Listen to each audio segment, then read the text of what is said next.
Hello everyone. তো আজকে ছিল ছট পুজো ডালা ভাঙা। তোমরা অনেকেই জানো যে ছট পুজো গতকালকে ছিল, আজকে ডালা ভাঙা হয়েছে, মানে শেষ হয়ে গেছে আজকেই।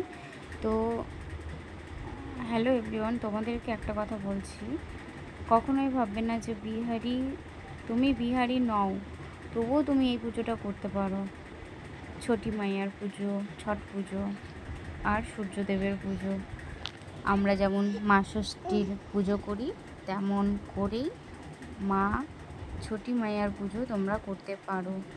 আমি নিজে বাঙালি, আমি বাঙালি হয়ে ছট পুজো করি। তো মনের ভক্তি, বড় ভক্তি মনের ওপর দিয়ে আমি যাই না। তো আমাকে অনেকে অনেক কিছুই বলে, তুমি বিহারি না, হ্যানা ত্যানা, কেন ছট করো। তো আমি, কে কী বললো না বললো তাতে আমার কিচ্ছু যায় আসে না। মনের ভক্তি, বড় ভক্তি, মন যা চাইবে সেটাই করবে। কথাই আছে, নিজের বুদ্ধিতে ফকির হব, তবে পরের বুদ্ধিতে রাজা হতে যাব না। তো আমিও তাই।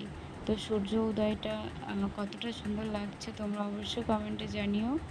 তো গাইজ, প্রত্যেক বছর আমি করি। আমি একটা কথাই বলবো যে আমার ফ্যামিলিতে যারা সদস্য আছে, তুমি সবাইকে ভালো রাখো ছোটি মাইয়া, আর যত তোমার সন্তান আছে তুমি তাদেরকেও ভালো রেখো। তো চ্যানেলটি ভালো লাগলে সাবস্ক্রাইব করে পাশে থাকবে।